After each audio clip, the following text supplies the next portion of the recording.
ସମସ୍ତେ ଫିଟେଇବେ। ଯୋହନ ସୁସମାଚାର 15 ଅଧ୍ୟାୟ ଆମେ ସମସ୍ତେ ଫିଟେଇବା।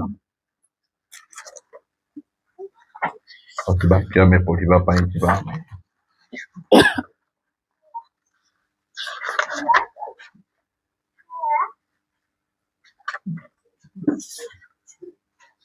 ବିପିନ ବିହାରୀ ନାୟକ କିଏ ଜାଣିଛନ୍ତି? ବିପିନ ବିହାରୀ ନାୟକ ଢେଙ୍କାନାଳର ପ୍ରଭୁଙ୍କର ଦାସ। ସେ ଘରେ ପ୍ରାର୍ଥନା କରୁଥିଲେ 4-5 ଜଣ ମିଶିକିନା। ସେଇ ସମୟରେ RSS ର ଲୋକମାନେ ତାଙ୍କ ଘରକୁ ଆସିଲେ, କବାଟ ଠକ୍ ଠକ୍ ଠକ୍ ଠକ୍ କଲେ। ଆଉ କବାଟ ଠକ୍ ଠକ୍ କଲା ପରେ ସେ କହିଲେ ଯେ ମୁଁ ଏବେ ପ୍ରାର୍ଥନା କରୁଛି, ଆଉ ଟିକେ ପରେ ଆସିବି। ସେମାନେ ରାଗିକିନା ଘର ଭିତରକୁ ଆସି ଆଗକୁ ଜବରଦସ୍ତି ଘରରୁ ବାହାରକୁ ଝିକି ନେଇ ନିର୍ଧୁମ ମାରିଛନ୍ତି। 40 ଜଣ ଖଣ୍ଡେ ମିଶିକିନା ଆଗକୁ ନିର୍ଧୁମ ମାରିଲେ। ମାରିଲା ପରେ ଆଙ୍କୁ ଝିକି ଝିକି ଝିକି ମନ୍ଦିରକୁ ନେଲେ, କହିଲେ ଜୟ ଶ୍ରୀରାମ କୁହ। ଏ କହିଲେ ନାହିଁ। ତାପରେ ଜବରଦସ୍ତି ଆଙ୍କୁ ଗୋବର ଖୁଆଇଲେ। ତା ପଛେ କଣ କଲେ, ଚପଲ ମାଳ ପିନ୍ଧେଇକିନା ଆଙ୍କୁ ପୁରା ରାସ୍ତା ସାରା ବୁଲଉଛନ୍ତି। ଏଇଟା ଅବସ୍ଥା। ପ୍ରଭୁଙ୍କର ଦାସ ମାନଙ୍କୁ ଏଇ ପ୍ରକାର ଭାବରେ ଏଇ ସମୟରେ ବ୍ୟବହାର କରାଯାଉଛି। ଆପଣ ଦେଖିବେ ସୋସିଆଲ ମିଡିଆରେ ଏ ନ୍ୟୁଜଟା ଚାରିଆଡେ ସ୍ପ୍ରେଡ। ପ୍ରଭୁଙ୍କର ଦାସ ମାନେ, ଯୋଉ ଦାସ ମାନେ ମଦୁଆ ଲୋକ ପରିବର୍ତ୍ତନ କରୁଛନ୍ତି, ଜୁଆରୀ ଲୋକ ପରିବର୍ତ୍ତନ କରୁଛନ୍ତି, ପରିବାର ଗୁଡିକକୁ ଶାନ୍ତି ଆଣୁଛନ୍ତି, ଏବେ ଏ ଲୋକମାନେ ସେଇ ପ୍ରକାର କାମ ଗୁଡିକ କରୁଛନ୍ତି। କିଏ କହିବା ଲୋକ ନାହାନ୍ତି। ଖ୍ରୀଷ୍ଟିଆନ ମାନଙ୍କୁ ଅତ୍ୟଧିକ ପରିମାଣରେ ଘୃଣା କରାଯାଉଛି। ସେ ଏବେ ଚାରିଆଡେ ବଢି ବଢି ଗଲାଣି। କାଲିକୁ ବାଗରାକୁ ଆସିପାରିବ କି? ସବୁଆଡେ ଆସିବ।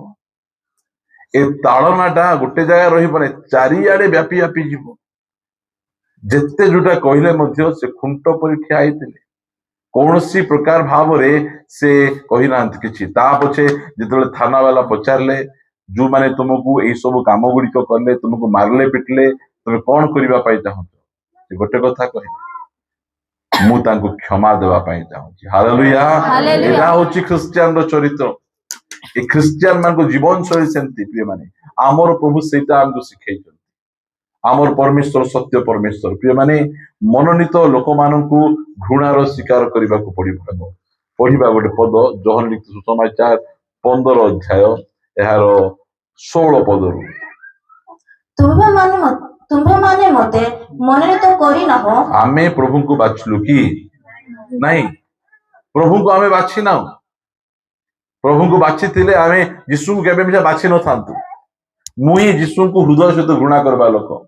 ମୋ ଯୀଶୁ ବୋଲି ପସନ୍ଦ ନାହିଁ। କାହିଁକି ପସନ୍ଦ ନାହିଁ? କାରଣ ଯୀଶୁ ମହାପ୍ରଭୁ ଦେଖିଲା ବେଳେ ହାତରେ ଖଣ୍ଡା ଅଛି କି? ଗଦା ଅଛି, ଚକ୍ର ଅଛି। ସେ ଲୋକମାନଙ୍କୁ ପିଟ ପିଟ କରୁଛନ୍ତି କି? ନାଇଁ। ସେ କଣ କରୁଛନ୍ତି? ନିଜେ ମାଡ ଖାଉଛନ୍ତି। 3ଟା କଣ୍ଟାରେ କ୍ରୁଶ ଉପରେ ଟଙ୍ଗେଇ ଯାଇଛନ୍ତି। ମୁଁ ସେଟା ଦେଖିକିନା ଆମ ଖ୍ରୀଷ୍ଟିଆନ ପରିବାରରେ ସିନା ମୋ ଯୀଶୁଙ୍କୁ ପସନ୍ଦ ଲାଗିଲା ନାହିଁ। ମହାପ୍ରଭୁ ବେଲେ ଘୋଷରା ଘୋଷରା ଘୋଷରା ଘୋଷରା ଘୋଷରା ଘୋଷରା କହିଲେ ମହାପ୍ରଭୁ ସେଟା।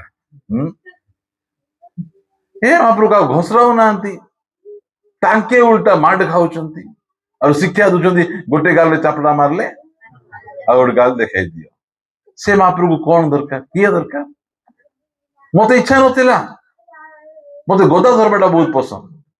ପଛକା ଲାଞ୍ଚ ଥାଉ କି ନଥାଉ, ଗଦା ଧରବା ପସନ୍ଦ ଥିଲା। ହଁ, ଏମିତି ପରିସ୍ଥିତି ଥିଲା। ମୁଁ ଜାଣିନଥିଲି ସେ ସବୁ ଯାକ। ପ୍ରିୟମାନେ, ଆମର ପରମେଶ୍ୱର କାହିଁକି ଖଣ୍ଡା ଧରି ନାହାନ୍ତି? ଆମ ପରମେଶ୍ୱର କାହିଁକି କୌଣସି ପ୍ରକାର ଅସ୍ତ୍ର ଧରି ନାହାନ୍ତି? କାହିଁକି ଧରି ନାହାନ୍ତି? କାରଣ ସେ କାହାକୁ ଡରନ୍ତି। ସେ ସର୍ବଶକ୍ତିମାନ ପରମେଶ୍ୱର। କାହାକୁ ମାରବାର ଅଛି? ଡିମିରି ଗଛକୁ ଟାଙ୍ଗିଆ ନେଇକିନା ହାଣିଲେ ନା ମେସିନ ନେଇକିନା କାଟିଲେ? କଣ କରଲେ?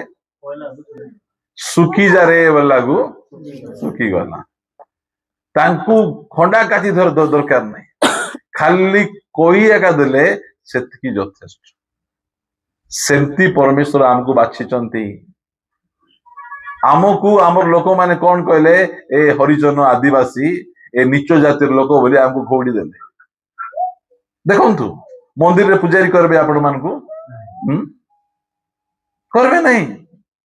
ଆପଣ ଯେତେ ଭଲ ହେଲେ ମିଶା ଯିବେ ନା ଏ ତୁ ଯା ନା ମନ୍ଦିର କୁ ଆମ ନଡିଆ ନେଇ ଖାଇବେ ଆମର କଦଳୀ ନେଇ ଖାଇବେ ଆମ ଗାମଛା ଦେଲେ ପିନ୍ଧିବେ ଆମ କୁକୁଡ଼ା ମାଉସ ଦେଲେ ଖାଇବେ ମାତ୍ର ଆମକୁ ପୋଷେଇବେ ନାହିଁ ଭିତରେ ହଁ କି ଭୟଙ୍କର ଜଣେ ଧବା ଲୋକ ଜଣେ ଘରକୁ ଗଲା ହେ ତୁ ଆମ ଘରକୁ ଆନା ବୋଲି କହିଲେ ସେ ବାପଡାର ଧବା ଲୁଗା କାଚି ଦେଲେ ସେ ଲୁଗା ଆଇରନ୍ କରିଦେଲେ ପିନ୍ଧୁଛନ୍ତି ଆହୁରି ସେ କୁ ଘରକୁ ଆନା ବୋଲୁଛନ୍ତି ଏ ମଝିରେ ଆମ ଘର ଛାତ ପକେଇଲୁ ସମସ୍ତଙ୍କ ପାଇଁ ବଢିଆରେ ଚିକେନ ମଟନ ରୋଷେଇ କରିଛୁ ସେମାନେ କଣ କହିଲେ ତୁମେ କୁ ଜାତିର ଲୋକ ଆମେ ସ୍ୱର୍ଗ ଜାତିର ଲୋକ ଆମେ କୁ ଜାତିର ଲୋକ ନାଇଁ ଆମେ ବଡ ଜାତି ତୁମର ହାତଟା ଖାଇବୁ ନାହିଁ ଦେଖ ନ ଖାଅ ତାହା ପଛେ ସେ ହୋଟେଲରୁ ଆଣିଦେଲୁ ହୋଟେଲରେ ବାମନ ରାନ୍ଧିଥିବ ନାଇଁ ଏକାନେ ପୁଡିଆ ଖାଉଥିବା ଏମିତି ଅଟା ଚଟକୁଥିବେ ଏଠୁ ଥିପି ଗଲେ ବେଶୀ ଟେଷ୍ଟ ଲାଗିବ ହଁ ଆମେ ଗଛ ଲଗେଇବୁ ଆମେ ଧାନ ଲଗେଇବୁ ଆମେ ଗଛ ଲଗେଇବୁ ସେଟା ନେଇ ଖାଇବେ ସିନା ଆମକୁ ପସନ୍ଦ ନାହିଁ ଆମେ ଚାଷ କରିବାଟା ଖାଇପାରିବେ ହେଲା ଆମେ ଯୋଉ ଲୁଗା ଆମେ ତିଆରି କରିବୁ ସେଟା ପିନ୍ଧି ପାରିବେ ମାତ୍ର ଆମକୁ ପସନ୍ଦ କରିବେ ଦୁନିଆ ଲୋକ ଆମକୁ ପସନ୍ଦ ନ କଲେ କଣ ହେଲା ସ୍ୱର୍ଗ ଆମକୁ ପସନ୍ଦ କଲା ସେଥିପାଇଁ କହୁଛନ୍ତି ଯେ ପରମେଶ୍ୱରକୁ ଆମେ ବାଛି ନାଉ ଭାବନ୍ତୁ ଆମର ଅବସ୍ଥା କେମିତି ଥିଲା ମୁଁ ସ୍କୁଲରେ ଭଲ ପାଠ ପଢିବାର ମାତ୍ର ମୋ ସ୍କୁଲରେ କୋଉଠି ବସଉଥିଲେ ଜାଣିଛନ୍ତି ପଛରେ କିଏ ବସିବ ପଛ ଲାଇନରେ ଗଧ ପିଲାମାନେ ବସିବେ ମତେ ପଛରେ ବସଉଥିଲେ ଭଲ ପାଠ ପଢୁଥିଲେ କାହିଁକି ବସଉଥିଲେ ମୁଁ ଖ୍ରୀଷ୍ଟିଆନ ବୋଲି ଏହି ପ୍ରକାର ଭାବରେ ଆମକୁ ରିଜେକ୍ସନ କରାଯାଉଥିଲା ତାଙ୍କର ଘର ଆଗରେ ପୁଣି ଆମେ ଚାଲିଯିବାର ନାହିଁ ଆମର ଲୋକମାନଙ୍କୁ କଣ କରାଯାଉଥିଲା ପଚକାନି ଝାଡୁ ବାନ୍ଧୁଥିଲେ ଏଇଠି ଆପଣ ଦେଖିବେ ଝାଡୁ ବାନ୍ଧୁଥିଲେ ସେ ଚାଲିଗଲା ବେଳେ ସେ ଝାଡୁ ନେଇକି ତାର ପାଦ ଚିହ୍ନ ଧୋଇଦେବାର ଅଛି ଆଉ ଆଗରେ ହାଣ୍ଡି ଚାଲି ଯାଉ ଯୋଉ ଥୁମ୍ପି ଦେବେ କାଳେ ବୋଲିକିନା ସେମିତି କରିକିନା କିଏ ରଖିଥିଲେ ଏ ଲୋକମାନେ ରଖିଥିଲେ ଆଜି ସୁସମାଚାର ଆମକୁ ଆମର ପରିଚୟ ଦେଇଛି ସୁସମାଚାର ଦ୍ଵାରା ଆଜି ଆମେ ଠିକ ବାଟକୁ ଆମେ ଆସିଛୁ ନହେଲେ ଏବେ ଯାଇ ଲେଙ୍କି ମାରିକିନା ଆମେ କୋଉଠି ଥାନ୍ତୁ ଆମକୁ ଜଣା ନାହିଁ ଥୁରୁ କରି ଦିନ ଯାଇଥାନ୍ତା ଆମର ମାତ୍ର ସୁସମାଚାର ଆମକୁ ପରିବର୍ତ୍ତନ କଲା ଆମକୁ ବଦଳେଇଲା ଆମକୁ ଆଜି ଏହି ପ୍ରକାର ଅବସ୍ଥାରୁ ପ୍ରଭୁ ଆମମାନଙ୍କୁ ଆଣିଛନ୍ତି କୋଉ କଦର୍ଯ୍ୟ ଭାବରେ ଜୀବନ ଯାପନ ଆମେ କରୁଥିଲୁ ଭାବନ୍ତୁ ଆମର ଦେଶରେ ଆମକୁ କଣ କରାଯାଉଥିଲା ଝିଅ ମାନେ ଉପରଟା ଘୋଡେଇ ପାରିବେ ନାହିଁ ଏମିତି ଯଦି ଝିଅ ମାନେ ଉପର ଛାତି ଘୋଡେଇବେ ଟ୍ୟାକ୍ସ ଦେବାକୁ ପଡୁଥିଲା କି ପ୍ରକାର କଦର୍ଯ୍ୟ ଭାବ ରଖୁଥିଲେ ସେମାନେ ଏହି ପ୍ରକାର ଅବସ୍ଥାରୁ ପ୍ରଭୁ ଆମକୁ ବାଛିଛନ୍ତି ମନୋନୀତ କରିଛନ୍ତି ଆମେ ଏହି ପ୍ରକାର ଅବସ୍ଥାରେ ଗାଁ ଗହଳି ବହୁତ ଜାଗାରେ ପଡିକିନା ଥିଲୁ ଆମକୁ କିଏ ପଚାରୁ ନଥିଲେ ଭାଇ କହୁଥିଲେ ଯେ ନଦୀ ସେ ପାରିରେ ଗରାସିଅ ଅଞ୍ଚଳରେ ଜଣେ ଲୋକ ଛଟପଟ ହଉଛି ତାଙ୍କର ଆୱାଜ ରାଜନେତାକୁ ଶୁଣା ଯାଉ ନାହିଁ ତାଙ୍କର ଆୱାଜ କୌଣସି ଫିଲ୍ମ ଷ୍ଟାରକୁ ଶୁଣା ଯାଉ ନାହିଁ କୋଉ କ୍ରିକେଟ ଷ୍ଟାରକୁ ଶୁଣା ଯାଉ ନାହିଁ ମାତ୍ର ତାଙ୍କର ଆୱାଜ ସର୍ବଶକ୍ତିମାନ ପରମେଶ୍ୱର ଶୁଣେ ଆଉ କହିଲେ ଆମେ ଶିବା ଆଜି କହୁଛନ୍ତି ଲାଲ ଘୋଡା ସବୁକୁ ଲଡା ବୋଲୁଛନ୍ତି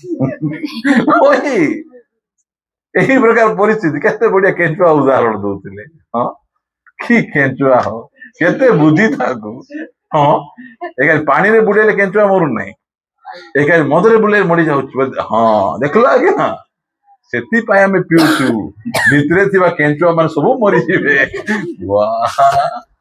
କି ପାଠ ଶିଖାଇଛନ୍ତି ଆମକୁ ପ୍ରିୟ ମାନେ ଆମର ପରମେଶ୍ୱର ଆମକୁ ବାଛିଛନ୍ତି ସ୍ୱର୍ଗ ଆମକୁ ବାଛିଛି ସେଇଟା ଆମର ଖୁସିର ବିଷୟ ସେଇଟା ଆମର ଆନନ୍ଦର ବିଷୟ ଆଜି ଦେଖନ୍ତୁ ଯାହାକୁ ଗାଡି ନଥିଲେ ତାକୁ 4 ଚକିଆ ଅଛି ସେଟା ଦେଖିକିନା ତୁମକୁ ପ୍ରେମ କରିବେ ହଁ ଖାଲ ଖୋଲିବେ ଚିଠି ଯାଇକିନା ଭର୍ତ୍ତି ହେଇ ପଡିଯାଉଥିଲେ ବୁଝନ୍ତୁ ଲୋକମାନେ ମୋର ସାଙ୍ଗେ କଥାବାର୍ତ୍ତା ହଉଥିଲେ ଭଲ ଭାବରେ ମୁଁ ଯେତେବେଳେ କଲମ ଠିଆ କଲି ସେ କଲମ ଦେଖି ମୁଁ ଆମ୍ବିଳି ହେଇଗଲି ଛାନ କଲମ ହେଲେ କଲମ ମାନେ ପିଲର ସାନ୍ଟା ହେଲେ ଏଡିକିଟା ପାଟଲି ମିଶା ହଉନି ମାଇଜି ମନୁଷ ପାରୁନୁ ଆମେ ସେଟା ଦେଖି ବୋଲେ ଆମର ଉନ୍ନତି ଦେଖିକିନା ଏମାନେ ମଦୁଆ ଥାନ୍ତୁ ଜୁଆରୀ ଥାନ୍ତୁ ଆଜ୍ଞା 500 ଗୋଟେ ଦେଇଥାଉ ଆଜ୍ଞା ତାଙ୍କ ଘରେ ଗଲେ କେବେ ଦୌଡେ ଏମିତି କହିଲେ ସେମାନଙ୍କୁ ହଁ ହଁ ଭଲ ଲୋକ ବୁଝନ୍ତୁ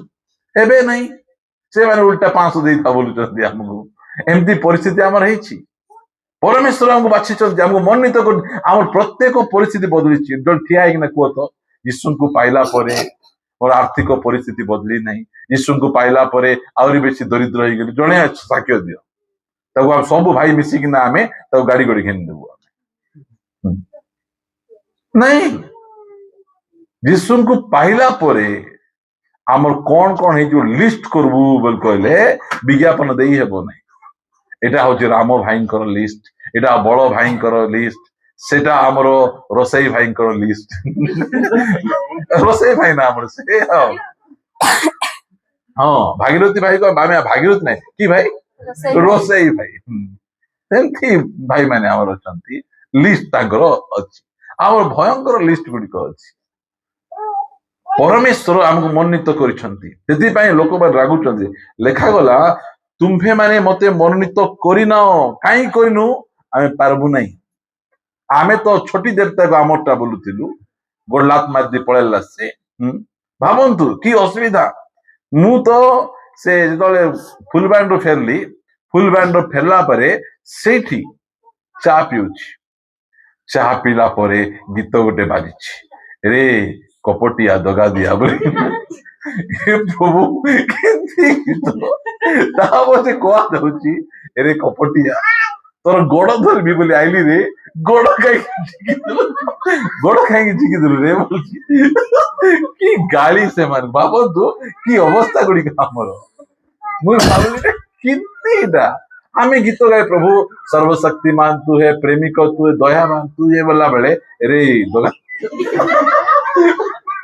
ବୋଲେ କଣ ଏଇଟା ତାଙ୍କୁ କିଏ ଗାଳି କରୁନ ତୁମେ କେମିତି ମାପରକୁ ଦଗା ଦିଆ ବୋଲୁଛ କିଟେ ଦଗା ଦେବ ତୁମକୁ ଦଗା ଦିଅ ବୋଲୁଛ ରେ କପଟିଆ ବୋଲୁଛ ଏଇଟା ଆମର ପରିସ୍ଥିତି ପ୍ରିୟ ମାନେ ସେମାନେ ଜାଣି ନାହାନ୍ତି ମାତ୍ର ଆମର ପରମେଶ୍ୱର କେମିତି ପରମେଶ୍ୱର ସେ ଆମକୁ ବାଛିଲେ ବୋଲେ ନା ଧରି ଧରି ବାଛିଲେ କେନ୍ଦାରରେ ବାଛିଲେ ମୁସାପୁଟରେ ବାଛିଲେ ସବୁ ଜାଗାରେ ଗୋଟେ ଗୋଟେ କରିକି ସେ ବାଛିଛନ୍ତି ସେଥିପାଇଁ ସେ ବାଛିଲେ ପରା ଆମକୁ ତୁମ୍ଭେ ମାନେ ମତେ ବାଛି ନାଅ କିନ୍ତୁ ମୁଁ ତୁମମାନଙ୍କୁ ମନୋନୀତ କରିଅଛି କିଏ ବାଛିଲେ ଆମକୁ କିଏ ବାଛିଲେ ପରମେଶ୍ୱର ବାଛିଲେ କଣ ପାଇଁ ବାଛିଲେ ଚାକର ହେବାକୁ ବାଛିଲେ କି କଣ ପାଇଁ ତାଙ୍କର ପୁଅ ଝିଅ ହେବା ପାଇଁ ବାଛିଲେ ଲୋକମାନେ ତାଙ୍କୁ ଚାକର କରି ରଖୁଥିଲେ ପରମେଶ୍ୱର କହିଲେ ତୁ ଚାକର ହେବୁ ନାହିଁ କାହାର ତୁ ମୋର ପୁଅ ଝିଅ ହେବୁ ତାଙ୍କର ପୁଅ ଝିଅ ହେବା ପାଇଁ ବାଛିଲେ ଏଇଟା ଆମର ଡେରିଂ ଏଇ ଖୁସି ଏଇ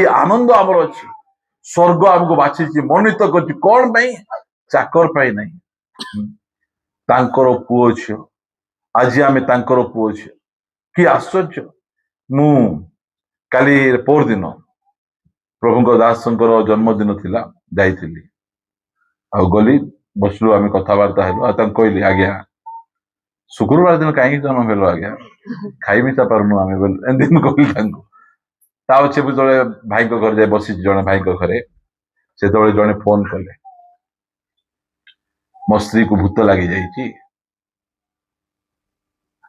ସେ ଅଛନ୍ତି ପାଖାପାଖି ବହୁତ ଦୂରରେ ମତେ କହିଲେ ମୋ ସ୍ତ୍ରୀକୁ ଭୂତ ଲାଗିଯାଇଛି ମୁଁ କହିଲି ଭିଡିଓ କଲ୍ କର ଭିଡିଓ କଲ୍ ସେ କରୁଛନ୍ତି ମୁଁ ଇଆଡେ ପ୍ରାର୍ଥନା କରୁଛି ଇଆଡେ ପ୍ରାର୍ଥନା କରୁ କରୁ ସିଆଡେ ଭୂତ ପଳେଇଲା ହାଲେଲୁୟା ଏଇଟା କାର ଏଇଟା ବୋଲେ ସେ ଆମକୁ ମନୋନୀତ କରି ଆମକୁ ଅଧିକାର ଦେଇଛନ୍ତି ତାହା ପଛେ ସେ ଛକଛାକୁ ଉଠିକିନା ନମସ୍କାର ପ୍ରେଜ୍ ଦ ଲର୍ଡ ସେ କଥାବାର୍ତ୍ତା ହଉଛନ୍ତି ଭାବନ୍ତୁ ଚାକର ଆମକୁ କରୁନାହାନ୍ତି ପାୱାର ଦେଖନ୍ତୁ ଏଇଟା ଆମର ପାୱାର ନୁହେଁ ଏଇଟା ପ୍ରଭୁଙ୍କର ଶକ୍ତି ଆମକୁ ଦେଇଛନ୍ତି ଏହି ପ୍ରକାର ଭାବରେ ସେ ତାଙ୍କ ଲୋକମାନଙ୍କୁ ଯତ୍ନ ଏଇଟା ଆମେ କରୁଛୁ ପ୍ରିୟମାନେ ଆମେ ସେଇ ଗୁଣିଆ ପରି ଆମେ ଲୋକମାନଙ୍କୁ କାଳିଆ କୁକୁଡା ଧବଲା କୁକୁଡା ବୋଲି ମାଗୁନୁ ଆମେ ସବୁ ଯାକ ଫ୍ରିରେ ଭୂତ ଛଡେଇ ଦଉଛୁ ସେଥିପାଇଁ ପରମେଶ୍ୱର ଆମକୁ ଚାକର ହେବା ପାଇଁ ବାଛି ନାହାନ୍ତି ଆମକୁ ତାଙ୍କର ପୁତ୍ର କନ୍ୟା ହେବାକୁ ବାଛିଛନ୍ତି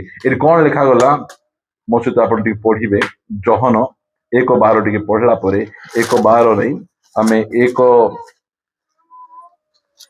ସେ ଆପଣା ରାଜ୍ୟକୁ ଆସିଲେ ହଁ ତଥାପି ତାହାଙ୍କର ନିଜ ଲୋକମାନେ ତାହାଙ୍କୁ ଗ୍ରହଣ କଲେ ନାହିଁ। ଗ୍ରହଣ କଲେ ନାହିଁ, ରିଜେକ୍ଟ କରିଦେଲେ, ତାଙ୍କୁ ରିଜେକ୍ଟ କରିଦେଲେ, ତାଙ୍କର ନିଜର ଲୋକମାନେ ତାଙ୍କୁ ରିଜେକ୍ଟ କରିଦେଲେ। ତା ପଛେ ମାତ୍ର ଯେତେ ଲୋକ ତାହାଙ୍କୁ ଗ୍ରହଣ କଲେ, ଯେତେ ଲୋକ ତାହାଙ୍କୁ ଗ୍ରହଣ କଲେ, ସେ ଲିଷ୍ଟରେ ଆମେ ବି ଅଛୁ। ଆମେ ଅର୍ଥାତ୍ ଯେଉଁମାନେ ତାହାଙ୍କ ନାମରେ ବିଶ୍ୱାସ କଲେ, ଆମେ ତାଙ୍କ ନାମରେ ବିଶ୍ୱାସ କରୁଛୁ, ସେ ସମସ୍ତଙ୍କୁ ସେ ଈଶ୍ୱରଙ୍କ ସନ୍ତାନ ହେବା ନିମନ୍ତେ ଅଧିକାର ଦେଲେ। କେମିତି ଭାବନ୍ତୁ, ଆମକୁ ଲୋକମାନେ ତାଙ୍କର ଘରେ ପଶଉନଥିବା ବେଳେ ପରମେଶ୍ୱର କଣ କହିଲେ? ତାଙ୍କର ପୁଅ ଝିଅ ହେବା ପାଇଁ ଅଧିକାର ଦେଇଛନ୍ତି। ଆଜି ଆମେ ତାଙ୍କର ପୁଅ ଝିଅ ଅଟୁ, ସ୍ୱର୍ଗର ପରମେଶ୍ୱରଙ୍କର ପୁଅ ଝିଅ ଆମେ ଅଟୁ। ଆସନ୍ତୁ ପୁଣି ଥରେ ସେଇ 16 ଅଧ୍ୟାୟକୁ ଯିବା। ଆମେ 15 ଅଧ୍ୟାୟକୁ ଯିବା। ପଢନ୍ତୁ। ଆଉ ତୁମ୍ଭେମାନେ ଯେପରି ଯାଇ ଫଳ ଉତ୍ପନ୍ନ କର ଓ ତୁମ୍ଭମାନଙ୍କର ଫଳ ସ୍ଥାୟୀ ହୁଏ, ଏଥି ନିମନ୍ତେ ତୁମ୍ଭମାନଙ୍କୁ ନିଯୁକ୍ତ କରିଅଛି। ସେଥିରେ ତୁମ୍ଭେମାନେ ମୋ ନାମରେ ପିତାଙ୍କୁ ଯାହା କିଛି ମାଗିବ, ସେ ତାହା ତୁମ୍ଭମାନଙ୍କୁ ଦେବେ। କୋଉଟା ପଢୁଛ? 15-16 ହେଲା, ଦେବେ। ତା ପଛେ ତୁମ୍ଭେମାନେ ଯେପରି ପରସ୍ପରକୁ ପ୍ରେମ କର, ଏଥି ନିମନ୍ତେ ମୁଁ ତୁମ୍ଭମାନଙ୍କୁ ଏହି ସମସ୍ତ ଆଜ୍ଞା ଦେଉଅଛି। 18 ପଦ ଟିକେ ପଢିବେ ହେଲା। ଯଦି ଜଗତ ତୁମ୍ଭମାନଙ୍କୁ ଘୃଣା କରେ, ଜଗତ କଣ କରିବ? ବିପିନ ବିହାରୀଙ୍କୁ ଏବେ କଣ କଲେ? ଘୃଣା କଲେ। ସେ କଣ କାମ କରୁଥିଲେ? ଆଜି ଲୋକମାନେ ଦେଶର ପଇସା ଖାଇଲେ, ତାଙ୍କୁ କିଏ କିଛି ଘୃଣା କରୁନାହାନ୍ତି। ଆଜି ମା ଭଉଣୀ ମାନଙ୍କୁ ବଳାତ୍କାର କରୁଛନ୍ତି, ସେମାନେ ନେତା ହେଇକିନା ଅଛନ୍ତି। ଆଜି ଏତେ ଖରାପ ଖରାପ, ଯିଏ ଗଞ୍ଜେଇ ବିକୁଛି, ଯିଏ ମଦ ବିକୁଛି, ଡ୍ରଗ୍ସ ବିକୁଛି, ଦେଶକୁ ବିକି ଖାଉଛି, ତାକୁ କିଛି କରୁନାହାନ୍ତି। ମାତ୍ର ଯୋଉ ପ୍ରଭୁଙ୍କ ଦାସ ମାନେ ଲୋକମାନଙ୍କୁ ଭଲ ବାଟରେ ନଉଛନ୍ତି, ତାଙ୍କୁ କଣ କରାଯାଉଛି? ଘୃଣା। ଆଗରେ ମଦ ପିଇଲା ବେଳେ ଲୋକ ଘୃଣା କରୁଥିଲେ କି ନାଇଁ? ମୋର ଭାଇ, ମୋର ମାମୁଁ, ନିଜର ମାମୁଁ। ଏବେ ଭାଗୀରଥୀ ଭାଇ ଆଗରେ ତୁମକୁ ବେଶୀ ପ୍ରେମ କରୁଥିଲେ କି ଏବେ ବେଶୀ ପ୍ରେମ କରୁଛନ୍ତି? ଆଗରେ ବେଶୀ ଭୟଙ୍କର। ଆଗରେ ଭଲ ଥିଲ କି ଏବେ ଭଲ ଅଛ? ଭଲ ଲୋକ ପ୍ରେମ କରିବି, ଖରାପ ଲୋକ ପ୍ରେମ କରିବେ। ମାତ୍ର ଦେଖ, ଏମାନେ ଯଦି ଜଗତ ତୁମକୁ ଘୃଣା କରୁଛି, ଜଗତ ଆମକୁ କଣ କରୁଛି? ଘୃଣା କରୁଛି। ଆଗରେ ଘୃଣା କରୁନଥିଲା। କାହିଁ ଘୃଣା କରୁନଥିଲା? ଲେଖା ଯାଇଛି, ପଢନ୍ତୁ। ତେବେ ତୁମ୍ଭମାନଙ୍କୁ ଘୃଣା କରିବା ପୂର୍ବେ ତାହା ଯେ ମତେ ଘୃଣା କରିଅଛି, ଏହା ଜାଣ। ଯୀଶୁଙ୍କୁ କିଏ ଘୃଣା କଲେ? ତାଙ୍କ ନିଜର ଲୋକମାନେ। ସେଇଟା ସେ କହୁଛନ୍ତି। ଆମକୁ ଘୃଣା କରିବା ପୂର୍ବରୁ କାହାକୁ ଘୃଣା କରିଥିଲେ? ଯୀଶୁ ଖ୍ରୀଷ୍ଟଙ୍କୁ ଘୃଣା କରିଥିଲେ। ହେଲେ ଆମକୁ ଘୃଣା କଲେ ବେଶୀ ଛାନିଆ ହେବା ଦରକାର ନାହିଁ। ମତେ ଘୃଣା କରୁଛନ୍ତି, କାହିଁକି ଘୃଣା କରୁଛନ୍ତି? ଲେଖା ଯାଉଛି, ଯଦି ତୁମ୍ଭେମାନେ ଜଗତରୁ ଉତ୍ପନ୍ନ ହୋଇଥାନ୍ତ, ଯଦି ତୁମମାନେ ଜଗତରୁ ଉତ୍ପନ୍ନ ହେଇଥାନ୍ତ, ତେବେ ଜଗତ ତୁମ୍ଭମାନଙ୍କୁ ଆପଣାର ଲୋକ ଜାଣି ସ୍ନେହ କରନ୍ତା। ଆମେ ଜଗତର ଲୋକ ଯଦି ହେଇଥାନ୍ତୁ, ଜଗତ ଉତ୍ପନ୍ନ ହେଇଥିଲେ ତାଙ୍କର ଲୋକ ବୋଲି ଜାଣିକିନା ଆମେ କଣ କରିଥାନ୍ତା? ସ୍ନେହ କରିଥାନ୍ତା। ମୋର ନିଜର ଲୋକ, ମୋର ଭାଇ, ମୋର ବନ୍ଧୁ, ମୋର କୁଟୁମ୍ବ ବୋଲି କହିଥାନ୍ତା। ମାତ୍ର ପ୍ରଭୁ କଣ କହୁଛନ୍ତି? କିନ୍ତୁ ତୁମ୍ଭେମାନେ ଜଗତରୁ ଉତ୍ପନ୍ନ ହୋଇନାହଁ, ବରଂ ମୁଁ ତୁମ୍ଭମାନଙ୍କୁ ଜଗତ ମଧ୍ୟରୁ ମନୋନୀତ କରିଅଛି। ଏଥି ନିମନ୍ତେ ଜଗତ ତୁମ୍ଭମାନଙ୍କୁ ଘୃଣା କରେ। ପ୍ରଭୁ ଆମକୁ ଜଗତରୁ କଣ କରିଦେଲେ? ମନୋନୀତ କଲେ। ଏହି ହିତୋପଦେଶରୁ ଗୋଟେ ପଦ ପଢିବା ଆମେ। ହିତୋପଦେଶ 30 ଅଧ୍ୟାୟକୁ ଆସିବେ ଆପଣ ମାନେ। 30 ଅଧ୍ୟାୟ 19 ପଦ। ଆକାଶରେ ଉତ୍କର୍ଷ ପକ୍ଷୀର ଗତି, ପ୍ରସ୍ତରେ ସର୍ପର ଗତି, ସମୁଦ୍ର ମଧ୍ୟରେ ଜାହାଜର ଗତି, ଯୁବତୀ ଠାରୁ ପୁରୁଷର ଗତି। ସମୁଦ୍ର ମଧ୍ୟରେ ଜାହାଜର ଗତି। ଜାହାଜ କୋଉଠି ଚାଲୁଛି? ସମୁଦ୍ରରେ ଚାଲୁଛି, ହେଲା। ଆଜି ଆମେ ମଧ୍ୟ ସେଇ ପ୍ରକାର ଜୀବନ ବିତାଉଛୁ। ସମୁଦ୍ରରେ ଜାହାଜ ଚାଲୁଛି ମାତ୍ର ସମୁଦ୍ରର ପାଣି ଜାହାଜ ଭିତରେ ଆସୁଛି କି ନାଇଁ। ଆମେ ମଧ୍ୟ ସେଇ ପ୍ରକାର ଜୀବନ ବିତାଉଛୁ। ଆମେ ଜଗତରେ ଅଛୁ ମାତ୍ର ଜଗତର ଷ୍ଟାଇଲ ଜଗତର ଶୈଳୀ ଆମ ଭିତରେ ନଥିବାରୁ ଲୋକମାନେ ଘୃଣା କରୁଛନ୍ତି। ସମୁଦ୍ରରେ ଜାହାଜ ଯେମିତି ଯାଉଛି ଆମେ ମଧ୍ୟ ଏ ଜଗତରେ ସେମିତି ଆମେ ଯାଉଛୁ। ସମୁଦ୍ରରେ ଆମେ ଅଛୁ ମାତ୍ର ସମୁଦ୍ରର ପାଣି ଆମର ଭିତରେ ନାହିଁ। ସେଥିପାଇଁ ଲୋକ ଆମକୁ ପସନ୍ଦ କରୁନାହାନ୍ତି, ଲୋକ ଆମକୁ ଘୃଣା କରୁଛନ୍ତି, ଲୋକଙ୍କ ପରି ଆମେ ଜୀବନ ଯାପନ କରୁନାହୁଁ। ଏବେ ଦେଖନ୍ତୁ, ମୁଁ ଆସୁଥିଲି, ସେଠି ଗଦା ଗାଡି ଅଛି, ପିକନିକ କରିବା ପାଇଁ ଆସୁଛନ୍ତି, ତାଙ୍କୁ ଜଗତ ବହୁତ ପ୍ରେମ କରିବ। ମାତ୍ର ଆମେ ସେଠୁ ଅଲଗା। ଆମେ କହିଲୁ ପିକନିକ ଆମ ପାଇଁ ବଡ ବିଷୟ ନାହିଁ, ଆମର ପାଇଁ ଆମର ପ୍ରଭୁ ବଡ ବିଷୟ। ସେଥିପାଇଁ ଆମେ ମଧ୍ୟ ପିକନିକ ଆମେ ଯାଇପାରିବୁ। ଆମେ ସମୁଦ୍ରରେ ଅଛୁ ମାତ୍ର ସମୁଦ୍ର ଆମ ଭିତରେ ନାହିଁ। ଆମେ ସମୁଦ୍ର ଉପରେ ଚାଲବା ଲୋକମାନେ, ଆମେ ଜଗତ ଉପରେ ଚାଲବା ଲୋକ। ଜଗତର ଷ୍ଟାଇଲ ଆମ ଭିତରେ ଆସିବ ନାହିଁ। ସେଥିପାଇଁ ଲୋକ ଦେଖିକିନା ଘୃଣା କରୁଛନ୍ତି। ବୁଝନ୍ତୁ, ଆମର ପାଟି ସଫା ସେଥିପାଇଁ ଘୃଣା, ଆମମାନଙ୍କ ଡ୍ରେସ ସଫା ସେଥିପାଇଁ ଘୃଣା। କାହିଁକି? ଆମକୁ ଦେଖିଲେ ତାଙ୍କୁ ତାଙ୍କର ପାପ ମନେ ପଡୁଛି। ମୁଁ ଏତେ ବଡ ଲୋକ ହେଇକିନା ତାର ପରି ପବିତ୍ର ରହିପାରୁନାହିଁ, ତାର ପରି କଥାବାର୍ତ୍ତା ହେଇପାରୁନାହିଁ। ଆମର କଥାବାର୍ତ୍ତା ଦେଖିଲେ ତାଙ୍କୁ କଷ୍ଟ ଲାଗୁଛି। ପ୍ରିୟମାନେ, ଜଗତ ଆମକୁ ଘୃଣା କରୁଛି। ଏଇ ପ୍ରକାର ମୁଁ କାହିଁକି ସବୁ କହୁଛି, ସେଇ ଯୋଉ ତାଳନାଟା ବଢି ବଢି ବଢି ବଢି ଆସିବ, ଏଇଠି ମଧ୍ୟ ଆସିବ। ଯେମିତିକି ବିପିନ ବିହାରୀ ତାଳନାକୁ ହାରିଗଲେ ନାହିଁ। ତ ପଚରା ଗଲା ଯେ କଣ ପାଇଁ ଯୋଉମାନେ ତୁମକୁ ତାଳନା କଲେ ତୁମେ କଣ କରିବା ପାଇଁ ଚାହୁଁଛ? ଆମେ ହେଲେ କଣ ଗଡ ପୂଜି ଦିଅ ଆଜ୍ଞା, ଆଖି କଣା କରିଦିଅ। ଭାବନ୍ତୁ, ଏଇ ଯୋଉ ଗ୍ରାମ ଷ୍ଟେନସ୍ କୁ ହତ୍ୟା କରିଦେଲେ, ଗ୍ରାମ ଷ୍ଟେନସ୍ ଆଉ ତାଙ୍କର ଦୁଇଟା ସାନ ସାନ ପୁଅ। ଗ୍ରାମ ଷ୍ଟେନସ୍ ସହିତ ଦୁଇଟା ସାନ ସାନ ପୁଅ କୁ ସେମାନେ ନିଆଁରେ ଜାଳିକିନା ହତ୍ୟା କରିଦେଲେ। ତାଙ୍କର ସ୍ତ୍ରୀ କୁ କୁହାଗଲା ଏମାନଙ୍କ ପ୍ରତି ତୁମେ କଣ କରିବ?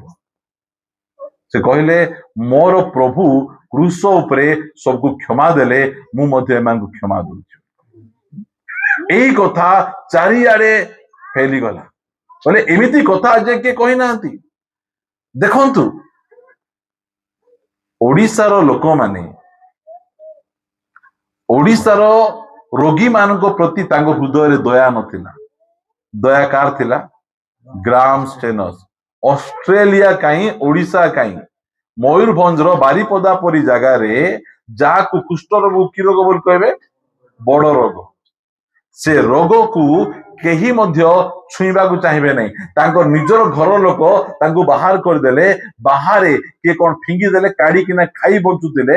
ସେମାନେ ଦେଖିଲେ, ଆରେ ଏମାନେ ତ ପରମେଶ୍ୱରଙ୍କର ଲୋକ, ପ୍ରଭୁ ତାଙ୍କ ନିଜ ସଦୃଶ୍ୟରେ ତିଆରି କରିଛନ୍ତି, ଆଙ୍କୁ ଏତେ ଅନ୍ୟାୟ କରାଯାଉଛି। ତା ପଛେ ସେ କଣ କଲେ, ଆସିକିନା ଆଙ୍କର ଘା ଗୁଡିକକୁ ବାନ୍ଧିବାକୁ ଷ୍ଟାର୍ଟ କଲେ। ସେମାନେ କହିଲେ ତୁମେ କିଏ? ତୁମେ ତ ଆମ ନିଜର ଲୋକ ନାହ, ଆମ ନିଜର ଲୋକମାନେ ଆମକୁ ମରବାକୁ ଛାଡିଦେଲେ, ତୁମେ କାହିଁକି ଆମକୁ ବାନ୍ଧୁଛ? ସେ କହିଲେ ଏ ପ୍ରେମ ପ୍ରଭୁ ଆମକୁ ଦେଇଛନ୍ତି। ହାଲେଲୁୟା। ପ୍ରଭୁ ଆମକୁ ଏ ପ୍ରେମ ଶିଖାଇଛନ୍ତି। ତାହା ପଛେ କୋଉ ପ୍ରଭୁ ସେଟା? ନାଇଁ, ସେଟା ଯୀଶୁ ପ୍ରଭୁ। ହେଲେ ସେ ପ୍ରଭୁଙ୍କର ସେବା ଆମେ ମଧ୍ୟ କରିବାକୁ ଷ୍ଟାର୍ଟ କଲୁ। ପ୍ରିୟମାନେ, ସେମାନେ ସେ ସେବା କରିବାକୁ ଆରମ୍ଭ କଲେ। ଦେଖନ୍ତୁ, ଯୋଉମାନଙ୍କୁ ଅନ୍ୟମାନେ ଘୃଣା କରୁଥିଲେ, ଗ୍ରାମ ଷ୍ଟେନସ୍ ତାଙ୍କୁ କଣ କଲେ, ଯତ୍ନ ନେଲେ। ଗ୍ରାମ ଷ୍ଟେନସ୍ କୁ କଣ କରିବା କଥା? ଡାକି ଆଣି ଫୁଲମାଳ ଦେବା କଥା। ଆଜ୍ଞା, ଆମର ଲୋକମାନଙ୍କର ମଙ୍ଗଳ କାମ କରୁଛ, ଆଜ୍ଞା, ଏମାନେ ମରି ଯାଉଥିଲେ, ଏମାନଙ୍କୁ ଟ୍ରିଟମେଣ୍ଟ କରୁଛ, ସେଇଟା ନ କହି ଭିତରେ ଜଳୁଛନ୍ତି। କାହିଁକି? ଘୃଣା। ଲୋକମାନେ ଯୀଶୁଙ୍କୁ ଘୃଣା କରୁଛନ୍ତି। ସେଥିପାଇଁ ଗ୍ରାମ ଷ୍ଟେନସ୍ କୁ ଆଉ ଦୁଇଟା ଛୁଆକୁ ତାଙ୍କୁ ପଚରା ଗଲା, ତୁମେ ଗ୍ରାମ ଷ୍ଟେନସ୍ ତ ମାରିଥାନ୍ତ, ଛୁଆମାନଙ୍କୁ କାହିଁକି ମାରିଲ? ଆଜ୍ଞା, ଯଦି ଆମେ ଛୁଆମାନଙ୍କୁ ଛାଡି ଦେଇଥାନ୍ତୁ, ଏ ଛୁଆମାନେ ଗ୍ରାମ ଷ୍ଟେନସ୍ଙ୍କ ଠାରୁ ମିଶା ପାୱାରଫୁଲ ହେଇଯାଇଥାନ୍ତେ। ପ୍ରିୟମାନେ, ଜଗତ ଆମକୁ ଘୃଣା କରିବ। କାଲି ଆମକୁ ଏହି ପ୍ରକାର ଘୃଣା କରାଯିବ। ଆମକୁ ଜାତି ବାରି ଦେବେ, ଆମକୁ ପାଣି ଦେବେ ନାହିଁ, ନିଆଁ ଦେବେ ନାହିଁ, କହିବେ ତାଙ୍କ ସହିତ କିଏ କଥାବାର୍ତ୍ତା ହେଲେ ତାଙ୍କୁ 1000 ଟଙ୍କା 10,000 ଟଙ୍କା ଫାଇନ ପକାଯିବ। ଏମିତି ମିଶା କଟକଣା ଆଇବ କି ଆଇବ ନାହିଁ? ସେଥିପାଇଁ ଆମେ ପ୍ରସ୍ତୁତ ହେଇଥିବାର ଅଛି। ଏ ଜଗତ ତୁମକୁ ଘୃଣା କଲେ ତୁମେ ଆଶ୍ଚର୍ଯ୍ୟ ହୁଅ ନାହିଁ। କିଏ ଘୃଣା କରିବେ? ଦେଖନ୍ତୁ, ଯଦି ପଢିବା ଗୋଟେ ପଦ, ମାଥ୍ୟୁ ସୁସମାଚାର 24 ଅଧ୍ୟାୟକୁ ଆସିବେ। ଏସବୁ ଯାକ ଆପଣ ମାନଙ୍କୁ ଆଗରୁ କାହିଁ କହୁଛୁ ଆମେ, ଯେମିତିକି ଆମେ ରେଡି ହେଇଥିବା। ଆମେ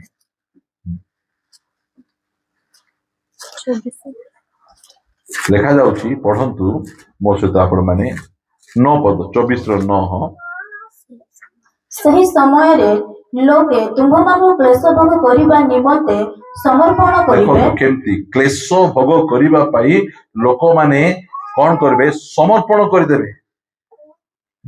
ଏଠି ଅଛନ୍ତି, ସେଠି ଅଛନ୍ତି, ଏ ପ୍ରକାର ସମର୍ପଣ କରିଦେବେ। ତା ପଛେ ଓ ତୁମ୍ଭମାନଙ୍କୁ ବୋଧ କରିବେ, ଆଉ ମୋହର ନାମ ସକାଶେ ତୁମ୍ଭେମାନେ ସମସ୍ତ ଜାତିଙ୍କ ଦ୍ୱାରା ଘୃଣିତ ହେବ। କିଏ କିଏ ଘୃଣା କରିବେ? ଘୃଣା କରିବେ। କାହାର ପାଇଁ? ଯୀଶୁଙ୍କ ପାଇଁ। ପ୍ରସ୍ତୁତ ଅଛୁ କି ଆମେ? ଘୃଣା କରିବେ। ନିଜର ବାପା ମା, ନିଜ ସ୍ତ୍ରୀ, ଭାଇ ଭଉଣୀ ଘୃଣା କରିବେ। ଏମିତି ଗୋଟେ ସମୟ ଆସିଲା, ଗୋଟେ ପ୍ରଭୁଙ୍କ ଦାସ ପ୍ରଭୁଙ୍କୁ ପାଇଲା ପରେ ତାଙ୍କ ନିଜ ସ୍ତ୍ରୀ ଖାଇବାଟାରେ ବିଷ ମିଶାଇ ଦେଲେ। ଘୃଣା। ଆମମାନଙ୍କ ସାଧୁ ସୁନ୍ଦର ସିଂଙ୍କୁ ତାଙ୍କର ନିଜର ଘରର ଲୋକ ତାଙ୍କୁ ଘୃଣା କଲେ, ଆଉ ତାଙ୍କ ଖାଇବାଟାରେ ବିଷ ମିଶାଇକା ଦେଲେ। ଏମିତି ସମୟରେ ମଧ୍ୟ ଆମକୁ ଠିଆ ହେବାର ଅଛି। ଏସବୁ ବାକ୍ୟ ଗୁଡିକ ଜାଣିବାର ଅଛି। ଯୀଶୁଙ୍କ ପାଖରେ ଆଇଲେ ଏଇଟା ମିଳିବ, ସେଇଟା ମିଳିବ, ତା ସହିତ ଘୃଣା ମଧ୍ୟ ମିଳିବ, ତାଳନା ମଧ୍ୟ ମିଳିବ। ଆମର ଏଠି ଏତେ ତାଳନା ହେଉନାହିଁ କାହିଁକି? କଣ ପାଇଁ ହେଉନାହିଁ? ଏବେ ଯାଏ ଆମେ ସେ ଲେଭେଲକୁ ଯାଇନାହୁଁ। ଆମର ବିଶ୍ୱାସ ସେ ଲେଭେଲରେ ଏବେ ଯାଏ ପହଞ୍ଚି ନାହିଁ। ସେଥିପାଇଁ ତାଳନା ଗୁଡିକ ହେଇନାହିଁ। ତାଳନା ହେବ। ସବୁ ଖ୍ରୀଷ୍ଟିଆନଙ୍କ ପ୍ରତି ତାଳନା ହେବ। ସମସ୍ତ ଜାତୀୟ ଲୋକ ଆମକୁ ଘୃଣା କରିବେ। ସେଥିପାଇଁ ଆମମାନେ ସଚେତ ରହିବା, ଜାଗ୍ରତ ରହିବା। ଲେଖା ଯାଉଛି, ଗୋଟେ ପଦ ପଢିବା ଆମେ, ମୋ ସହିତ ଆପଣ ପଢିବେ। ପ୍ରେରିତ ପୁସ୍ତକ 14 ଅଧ୍ୟାୟ 22 ପଦରୁ ପଢିବେ। ପୁଣି ସେ ସ୍ଥାନ ମାନଙ୍କରେ ଶିଶୁମାନଙ୍କ ମନକୁ ସୁସ୍ଥିର କଲେ ଓ ବିଶ୍ୱାସରେ ଅଟଳ ରହିବା ପାଇଁ ସେମାନଙ୍କୁ ଉତ୍ସାହ ପ୍ରଦାନ କରି କହିଲେ, ଅନେକ କ୍ଲେଶ ମଧ୍ୟ ଦେଇ ଆମ୍ଭମାନଙ୍କୁ ଈଶ୍ୱରଙ୍କ ରାଜ୍ୟରେ ପ୍ରବେଶ କରିବାକୁ ହେବ। କେମିତି ଯିବାକୁ ପଡିବ? ଏଇଟା ଯେତେବେଳେ ପାଉଲ ଆଉ ଶିଲା ଗୋଟେ ଜାଗାକୁ ଗଲେ, କୋଉଠି? ଲୁସ୍ତ୍ରାକୁ ଗଲେ। ଲୁସ୍ତ୍ରାକୁ ଯାଇକିନା ଗୋଟେ ଲୋକଙ୍କୁ ଏଇ ପ୍ରକାର ରୋଗ ହେଇଥିଲା, ସୁସ୍ଥ କରିଦେଲେ। ସୁସ୍ଥ କରୁ କରୁ ସମସ୍ତେ କହିଲେ ଏମାନେ ଦେବତା ମାନେ। ଆଙ୍କୁ ଆସି ଫୁଲମାଳ ପିନ୍ଧେଇକିନା ବଳି ଦେଇ ବେଳକୁ କହିଲେ, ନାଇଁ ନାଇଁ, ଆମେ ଦେବତା ନାଇଁ, ମଣିଷ ଆମେ। ତା ପଛେ ଲୋକମାନେ ଉକସେଇଲେ। ପାଉଲଙ୍କୁ କଣ କରେ? ବଡ ବଡ ପଥର ପକେଇକିନା ମାରିଦେଲେ। ମାରିଦେଲା ପରେ ମୂର୍ଚ୍ଛା ହେଇ ପଡିଗଲେ। ଲୋକ ଭାବିଲେ ମରିଗଲେ ବୋଲି। ସେତେବେଳେ ଚାରିଆଡେ ଶିଷ୍ୟମାନେ ଆସି ଘେରି ଠିଆ ହେଇଗଲେ। ଠିଆ ହଉ ପାଉଲ ଉଠିଗଲେ। ଉଠିକିନା ସେ ଆସିଲେ। ସମସ୍ତେ ପାଉଲକୁ ଦେଖୁଛନ୍ତି, ରକ୍ତ ବାହାରୁଛି, ହାତ ଗୋଡ ରକ୍ତାକ୍ତ ହେଇଛନ୍ତି। ସେତେବେଳେ କହିଲେ, କଣ ଦେଖୁଛ? ରକ୍ତ ଦେଖୁଛ?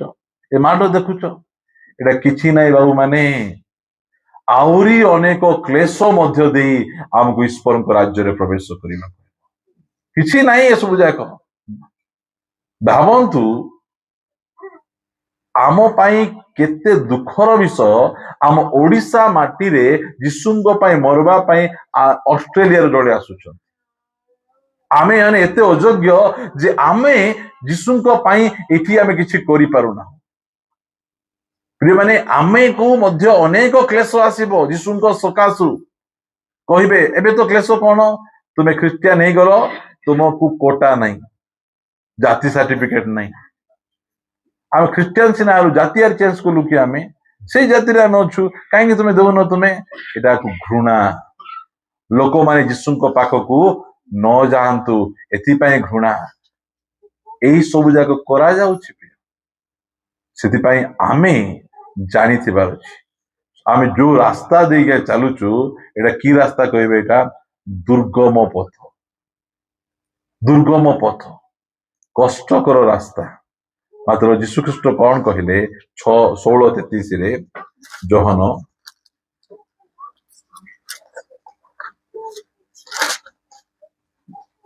ଯୋହନ 16:33 ରେ ତୁମ୍ଭେ ମାନେ ଯେପରି ମୋ ଠାରେ ଶାନ୍ତି ପ୍ରାପ୍ତ ହୁଅ କୁହ ଏଥି ନିମନ୍ତେ ମୁଁ ତୁମ୍ଭମାନଙ୍କୁ ଏହି ସବୁ ବିଷୟ କହିଅଛି ଜଗତରେ ତୁମ୍ଭମାନଙ୍କ ନିମନ୍ତେ କ୍ଲେଶ ଅଛି, କିନ୍ତୁ ସାହସ ଧର, ମୁଁ ଜଗତକୁ ଜୟ କରିଅଛି। ଜଗତରେ କଣ ଅଛି? କ୍ଲେଶ ଅଛି। ଜଗତରେ ଆମମାନଙ୍କୁ ଯୀଶୁଙ୍କ ପାଇଁ ବିଭିନ୍ନ ପ୍ରକାର କ୍ଲେଶ ଘଟିବ। ଜାଗା ଜାଗାରେ ଆମକୁ ଯୀଶୁଙ୍କ ପାଇଁ କ୍ଲେଶ ଘଟିବ। ଭାବନ୍ତୁ, ଆଜି ଘର ଭଡା ମାଗିଲେ ଦଉନାହାନ୍ତି। ଫାଷ୍ଟ ପଚାରୁଛନ୍ତି ତୁମେ ହିନ୍ଦୁ ନା ଖ୍ରୀଷ୍ଟିଆନ। ଖ୍ରୀଷ୍ଟିଆନ ଲୋକ ଘର ବେଶୀ ଗନ୍ଧିଆ କରିବେ କି? ଭଡା ଦେବେ ନାହିଁ। କଣ ପାଇଁ ଦଉନାହାନ୍ତି? ଯୀଶୁଙ୍କର ନାମ ଲାଗିଛି। ଯୀଶୁଙ୍କର ନାମ ଲାଗିଲେ ଘୃଣା କରି ଆମକୁ ଦଉନାହାନ୍ତି। ଚୀନରେ ଜଣେ ସ୍ତ୍ରୀ ଲୋକ ଚାକିରି ପାଇଁ ଗଲେ, ଚାକିରିରେ ସିଲେକ୍ସନ ହେଇଗଲା। ସେ ଚାକିରି ସିଲେକ୍ସନ ହେଇଗଲା ପରେ କହିଲେ ଯେ ତୁମେ ଚାକିରିରେ ସିଲେକ୍ସନ ହେଇଗଲ ବୋଲୁ ବୋଲୁ ସେ କହିଲେ ଆଜ୍ଞା ଗଡ ବ୍ଲେସ ୟୁ ଆଜ୍ଞା। ଇଆଡ ତ ତୁମେ କି ଲୋକ? ଖ୍ରୀଷ୍ଟିଆନ। ଖ୍ରୀଷ୍ଟିଆନ କହୁ କହୁ ତାଙ୍କ ମୁହଁ ଆଗରେ ତାଙ୍କ ଆପଏଣ୍ଟମେଣ୍ଟ ଲେଟରକୁ ଚିରି ଦେଇକିନା ଫିଙ୍ଗିଦେଲେ। ଆମେ ଖ୍ରୀଷ୍ଟିଆନ ଲୋକମାନଙ୍କୁ ଆମେ ଚାକିରି ଦେବୁ ନାହିଁ। ପାକିସ୍ତାନରେ ଖ୍ରୀଷ୍ଟିଆନ ଲୋକମାନେ କେବେ ହେଲେ ମଧ୍ୟ ବଡ ପଦକୁ ଯାଇପାରିବେ ନାହିଁ। ଖ୍ରୀଷ୍ଟିଆନ ଲୋକମାନେ ସୁଇପର ହେବେ, ଖ୍ରୀଷ୍ଟିଆନ ଲୋକମାନେ ପିଅନ ହେବେ, ଖ୍ରୀଷ୍ଟିଆନ ଲୋକମାନେ ଅଟୋ ଡ୍ରାଇଭର ହେବେ, ବଡ ଜବ ଦିଆଯିବ ନାହିଁ। କାହିଁକି? ଘୃଣା କରାଯାଉଛି। ପୁରା ସମଗ୍ର ବିଶ୍ୱରେ ଖ୍ରୀଷ୍ଟିଆନ ମାନଙ୍କୁ ଘୃଣା। ନାଇଜେରିଆରେ ଖ୍ରୀଷ୍ଟିଆନ ମାନଙ୍କୁ ଏଇ ପ୍ରକାର ଭାବରେ ହତ୍ୟା କରାଯାଉଛି, ଆପଣ ମାନେ ଶୁଣିଲେ ଆଶ୍ଚର୍ଯ୍ୟ ହେଇଯିବେ। ନ୍ୟୁଜ ଯାକ ଏତେ ପରିମାଣରେ ଚର୍ଚ୍ଚକୁ ଭାଙ୍ଗୁଛନ୍ତି, ଖ୍ରୀଷ୍ଟିଆନ ମାନଙ୍କୁ ହତ୍ୟା କରୁଛନ୍ତି। ଘୃଣା। ଖ୍ରୀଷ୍ଟିଆନ ମାନଙ୍କୁ ଏଇଟା ଘୃଣା କରିବାର ଗୋଟେ ସମୟ ଆସିଛି। ସେଥିପାଇଁ ଏଠି ଆମେ ପଢୁଥିଲୁ ଜଗତରେ ତୁମମାନଙ୍କ ନିମନ୍ତେ କ୍ଲେଶ ଅଛି। ଜଗତ ମତେ ଘୃଣା କରିଥିଲା, ଜଗତ ତୁମମାନଙ୍କୁ ମଧ୍ୟ ଘୃଣା କରିବ। ସେଥିପାଇଁ ଆମର ବିଶ୍ୱାସକୁ ମଜବୁତ କରିବା। ମଜବୁତ କଲେ ଆମେ ସାମ୍ନା ଆମେ କରିପାରିବା। ପଦ ଗୋଟେ ପଢିବା ଆମେ 2 ତିମୋଥୀ ପୁସ୍ତକ ଏହାର 3 ଅଧ୍ୟାୟର 12 ପଦ ପଢିବା ଆମେ।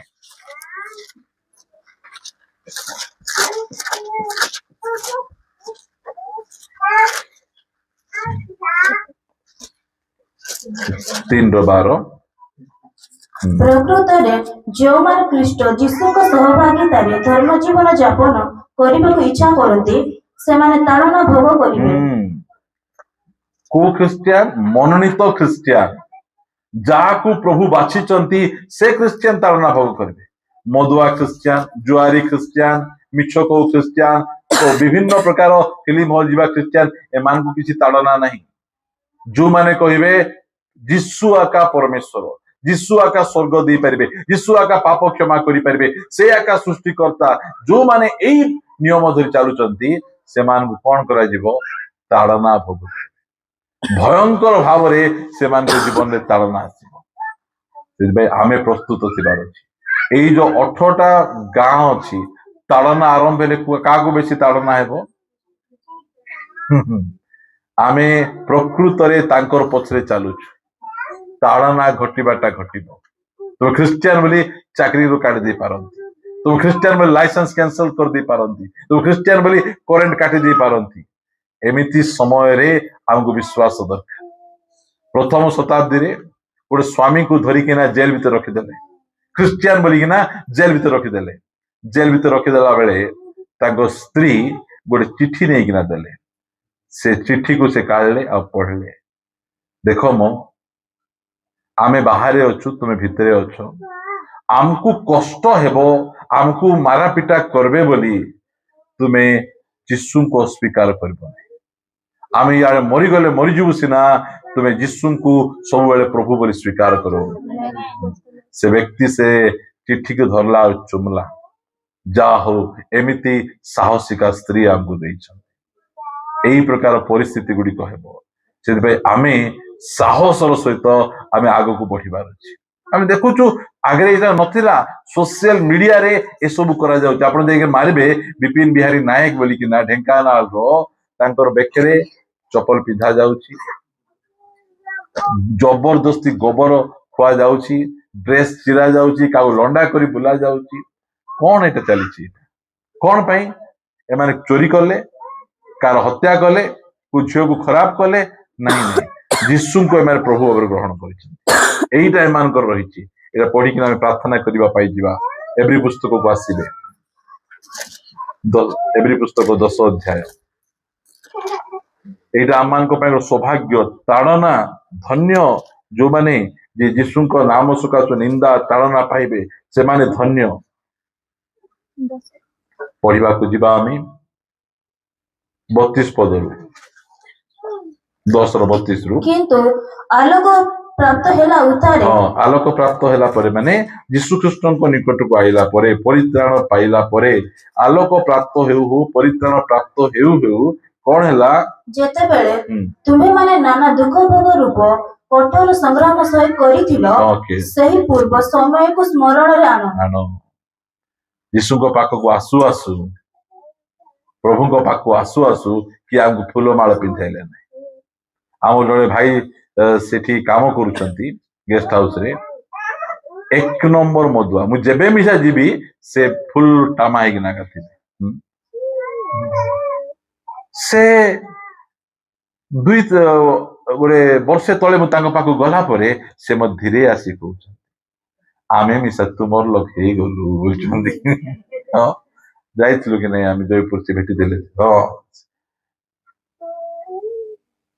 आगरे देखबो मुह कान केमिति हेकिना थिला पाटी गंधिया थिला तांकु तांकर से मालिक कहउची तू की पाई रे से यार को बोलू से कौन बेल कहवा कथा जहा जुटी भी गलु भल पड़ी गलु रे मत छाड़ देलु पुड़िया छाड़ देलु एबे रेगुलर ठीक रे काम आसु कहवा कथा कि नहीं कहवा कथा मात्र से उल्टा ताको गाली करूची घृणा करूची काहे कि यीशु को पाखु गल लोक भल पड़ी जाउ यीशु को नाम सकासु आमको घृणा करा जीवो यीशु को नाम सकासु आमको घर बाहर करा जीवो एमिति परिस्थिति आलोक प्राप्त हेउ हो तिरस्कार तिरस्कार तिरस्कार करबा समय रे आमे भयभीत हेबा नहीं ता पछे स्मरण करो एक दिगरे तिरस्कार गोटे दिगरे कौन तिरस्कार माने घर लोक से माने आमको तिरस्कार कले गाँ लोक तिरस्कार कले ता पछे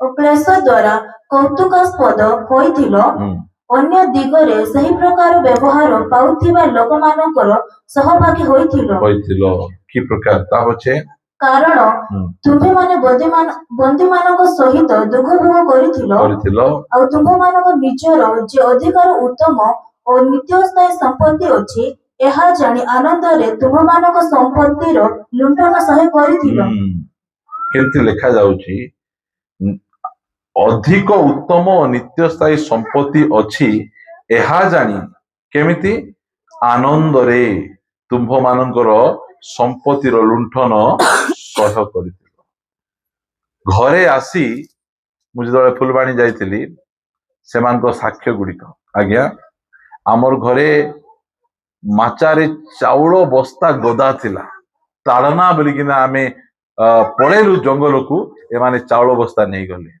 किए खट नहीं गले किए फ्रिज नहीं गले ए सब नहीं गले तांकर नहीं गला पर सेमाने कहउथिले जो मान नहीं गले आज दरिद्र अवस्था अछंती आमे देला परे हमर घर गुडी को छात घर होई गेला मुझे आश्चर्य लागला मु जो चर्च को प्रचार करवा जाइतिली से गाँ रे से चर्च पुनी फास्ट जगह भांगले फास्ट से चर्च भांगले भांगी देले ता पछे एबे से घर चर्च छात घर हो जाई से कहउथिले जो माने चर्च घर भांगले से माने आगासी छात पकाई दउथिले एहीटा विषय प्रिय माने सेति पय हमको व्यस्त हेबा दरकार नै आमर जदि किए प्रभु को पाइछु बोली किना संपत्ति लूट करिकिना हमको नहीं जाउछंती ताहेले आमे व्यतिव्यस्त हेबार नहीं परमेश्वर केते गुण रे हमको फेरे देबे सेपई लेखा जाउची पढंतु तळकु अतएव तुम मानक साहस परित्याग कर नाही तुम मानकर साहस को परित्याग कर नहीं सेथिरो महापुरस्कार अछि कोंतु विपिन बिहारी एबे पछकु जिबे ना आउरी अधिक शक्तिशाली भाव रे हेबे आउरी शक्तिशाली भाव रे हेबे जे आ पछकु जिबार नै आमे मध्य पछकु जिबा लोक न ସେ ସାହସକୁ ସେ ଛାଡ଼ିଲେ ନାହିଁ। 36 ପଦ, ଯେଣୁ ତୁମ୍ଭେମାନେ ଯେପରି ଈଶ୍ୱରଙ୍କ ଇଚ୍ଛା ସାଧନ କରି ପ୍ରତିଜ୍ଞାର ଫଳ ପ୍ରାପ୍ତ ହୋଇପାର, ଏଥି ନିମନ୍ତେ ତୁମ୍ଭମାନଙ୍କର ଧୈର୍ଯ୍ୟଶୀଳ ହେବା ପ୍ରୟୋଜନ। ଧୈର୍ଯ୍ୟଶୀଳ ହେବା ପ୍ରୟୋଜନ। କାରଣ ଆଉ ଅତ୍ୟଳ୍ପ ସମୟ ମାତ୍ର ଯାହାଙ୍କ ଆଗମନ କରିବାର ଅଛି, ସେ ଆଗମନ କରିବେ ଓ ବିଳମ୍ବ କରିବେ ନାହିଁ। ବିଳମ୍ବ କରିବେ ନାହିଁ। ଆମର ଧାର୍ମିକ ବ୍ୟକ୍ତି ବିଶ୍ୱାସ ଦ୍ୱାରା ବଞ୍ଚିବ। କିନ୍ତୁ ଯଦି କେହି ପଶ୍ଚାତ୍ପଦ ହୁଏ, ଯଦି କେହି ଏ ତାଡ଼ନା କଷ୍ଟକୁ ଦେଖି ନାଇଁ ବାପା ଏ ମାର୍ଗରେ ଗଲେ ବେଶୀ ତାଡ଼ନା ହେବ, ପଛକୁ ହଟିଯାଏ, ତାହା ହେଲେ ଆମ୍ଭର ଆତ୍ମା ତାହାଠାରେ ସନ୍ତୁଷ୍ଟ ନୁହେଁ। ମାତ୍ର ଯେଉଁମାନେ ବିନାଶ ନିମନ୍ତେ ପଶ୍ଚାତ୍ପଦ ହୁଅନ୍ତି, ଯେଉଁମାନେ ବିନାଶ ନିମନ୍ତେ ପଛକୁ ହଟି ଯାଆନ୍ତି, ଆମ୍ଭେମାନେ ସେମାନଙ୍କ ଦଳର ଲୋକ ନୋହୁ। ଆମେ ସେ ଦଳର ଲୋକ କି? ଯେତେବେଳେ ମୁଁ ପ୍ରଭୁଙ୍କୁ ପାଇଲା ପରେ, କିଛି ଦିନ ପ୍ରଭୁଙ୍କୁ ଚାଲିଲା ପରେ, ଆମ ବାବା ଆସିଲେ ମତେ ମୋ ପାଖକୁ ଆଇଲେ ଆଉ କହିଲେ, ତୋର ବେକରେ ଏମିତି ଖଣ୍ଡା ଦେଲେ ମିଶା, ତୁ ଯୀଶୁଙ୍କୁ ଅସ୍ୱୀକାର କରିବୁ କିରେ ବୋଲି ପଚାରିଲେ। ମୁଇଁ କହିଲି ନାଇଁ ବାବା, ମୁଁ ଯୀଶୁଙ୍କୁ ଅସ୍ୱୀକାର କରିପାରିବି ନାହିଁ। କହିଲେ ପାରଲୁ ହେଲେ ରେ। ଆମେ ପାରବା ଲୋକ ପ୍ରିୟ ମାନେ। ଆରେ ବେକରେ ଖଣ୍ଡା ଦିଅନ୍ତୁ, କାଟି ଦିଅନ୍ତୁ, ଯାହା ବି କରନ୍ତୁ, ଆମେ ଆଉ ପଛକୁ ଆମେ ହଟି ପାରିବୁ ନାହିଁ, ପଛକୁ ଆମେ ଯାଇପାରିବୁ ନାହିଁ। କାରଣ ଖ୍ରୀଷ୍ଟିଆନ ଜୀବନରେ ପଛଘୁଞ୍ଚା ନାହିଁ, ଆଗକୁ ବଢିବା ଜୀବନ। ଆସୁ ନିନ୍ଦା, ଆସୁ ତାଡ଼ନା, ଯାହା ବି କରନ୍ତୁ ନା କାହିଁକି, ଆମେ ଥରେ ଯାହାକୁ ବିଶ୍ୱାସ କରିଛୁ ଆଉ ପଛକୁ ଆମେ ହଟି ପାରିବୁ ନାହିଁ। ଏଇଟା ସୋସିଆଲ ମିଡିଆ ଗୁଡ଼ିକର ଭାଇରାଲ କାହିଁ କରୁଛନ୍ତି? ଡରୁଆ ମାନେ ପଛକୁ ଚାହିଁଯାଆନ୍ତୁ। ଆମେ ସେ ଡରୁଆ ମାନଙ୍କ ଲିଷ୍ଟରେ ନାହୁଁ। ଆମେ ସାହସର ସହିତ ଆମେ ଆଗକୁ ବଢି ଯିବାର ଅଛି, ଆଗକୁ ବଢି ଯିବାର ଅଛି। ଯେତେ ତାଡ଼ନା ହେବ ସେତେ ମଣ୍ଡଳୀ ବଢିବ, ନୂଆ ନୂଆ ଆତ୍ମା ଗୁଡ଼ିକ ପ୍ରଭୁଙ୍କ ପାଖକୁ ଆସିବେ। ଏଇଟା ହଉଛି ସେଇ ସମୟ। ଲେଖାଯାଏ ଯେଉଁମାନେ ବିନାଶ ନିମନ୍ତେ ପଶ୍ଚାତ୍ପଦ ହୁଅନ୍ତି, ଆମ୍ଭେମାନେ ସେମାନଙ୍କର ଦଳର ଲୋକ ନହୁଁ। କିନ୍ତୁ ଯେଉଁମାନେ ଆତ୍ମାର ପରିତ୍ରାଣ ନିମନ୍ତେ ବିଶ୍ୱାସ କରନ୍ତି, ଆମ୍ଭେମାନେ ସେମାନଙ୍କ ଦଳର ଲୋକ ଅଟୁ। ହାଲେଲୁୟା। ଆମେ ସେଇ ଦଳର ଲୋକ, ଯେଉଁ ଦଳ କି ସେମାନେ ନିଜ ପାଇଁ ପ୍ରଭୁଙ୍କର ନିଜ ଜୀବନ ମଧ୍ୟ ପ୍ରଭୁଙ୍କ ପାଇଁ ଦେବା ପାଇଁ ପ୍ରସ୍ତୁତ ଅଛନ୍ତି। ପ୍ରିୟମାନେ, ଆମେ ସେଇ ଦଳର ଲୋକ। ଘୃଣା ଅତ୍ୟଧିକ ପରିମାଣରେ ବଢିବ। କାହାକୁ ଘୃଣା ହେବ? ମନୋନୀତ ଲୋକମାନଙ୍କୁ ବେଶୀ ଘୃଣା କରାଯିବ। ସେଥିପାଇଁ ଆମମାନେ ମନୋନୀତ ଲୋକ ଅଟୁ। ଆମ ଜୀବନରେ ଯେତେବେଳେ ବେଶୀ ଘୃଣା ବଢିଯିବ, ଆମେ ପଛଘୁଞ୍ଚା ଦେବା ନାହିଁ। ଆମେ ଆଗକୁ ବଢିବା ପାଇଁ ଯିବା। ଆମେ ପଦ ପଢିବା ଆଉ ଆପଣମାନଙ୍କ ନିମନ୍ତେ ପ୍ରାର୍ଥନା କରିବି। ସମସ୍ତେ ଚକ୍ଷୁ ବନ୍ଦ କରିବା। ମୁଁ ଆପଣମାନଙ୍କ ନିମନ୍ତେ ଏହି ପଦ ପଢିବି, ପ୍ରାର୍ଥନା କରିବା। ପ୍ରଭୁ, ଯେଉଁ ସମୟରେ ଘୃଣା, ନିନ୍ଦା, ତାଡ଼ନା ଆସିବ, ଏ ମୁଖ ତୁମକୁ ଅସ୍ୱୀକାର ନ କରୁ, ତୁମକୁ ସ୍ୱୀକାର କରୁ। ଲେଖାଯାଏ, ଲୋକେ ଯେବେ ତୁମ୍ଭମାନଙ୍କୁ ମୋ ସକାଶେ ନିନ୍ଦା ଓ ତାଡ଼ନା କରନ୍ତି, ପୁଣି ମିଥ୍ୟାରେ, ସତ୍ୟରେ ନାହିଁ ମିଥ୍ୟାରେ ତୁମ୍ଭମାନଙ୍କ ବିରୁଦ୍ଧରେ ସମସ୍ତ ପ୍ରକାର ମନ୍ଦ କଥା କହନ୍ତି, ତେବେ ତୁମ୍ଭେମାନେ ଧନ୍ୟ। ଆନନ୍ଦ କର, ଉଲ୍ଲସିତ ହୁଅ, କାରଣ ସ୍ୱର୍ଗରେ ତୁମ୍ଭମାନଙ୍କ ପୁରସ୍କାର ପ୍ରଚୁର। ସେହିପରି ତ ସେମାନେ ଆମ୍ଭମାନଙ୍କ ପୂର୍ବବର୍ତ୍ତୀ ଭାବବାଦୀ ମାନଙ୍କୁ ତାଡ଼ନା କରିଥିଲେ। ପ୍ରିୟମାନେ, ଯିଶାୟ ଭବିଷ୍ୟତ ବକ୍ତାଙ୍କୁ କରତରେ କାଟି 2 ଖଣ୍ଡ କରିଥିଲେ, ହେଲେ ମଧ୍ୟ ସେ ପ୍ରଭୁଙ୍କୁ ଅସ୍ୱୀକାର କରିନଥିଲେ। ସେ ଯୀଶୁ ହିଁ ପରମେଶ୍ୱର, ଏହା ସେ ସ୍ୱୀକାର କରିଥିଲେ। ପ୍ରିୟମାନେ, ନିଥନିଏଲକୁ, ପିତରଙ୍କୁ କ୍ରୁଶରେ ଉଲ୍ଟା ଟଙ୍ଗା ଯାଇଥିଲା। ଥୋମାଙ୍କୁ ଭାରତର କେରଳରେ ଭାଲା ଫିଙ୍ଗି ମାରିକିନା ତାଙ୍କୁ ମୃତ୍ୟୁଦଣ୍ଡ ଦିଆଯାଇଥିଲା। ହେଲେ ମଧ୍ୟ ସେମାନେ କେବେ ହେଲେ ମଧ୍ୟ ପଛଘୁଞ୍ଚା ଦେଇନଥିଲେ। ଆମେ ପଛଘୁଞ୍ଚା ଦେବା ଲୋକ ନାହୁଁ। ଆମେ ଆଗକୁ ବଢିବା ଲୋକ।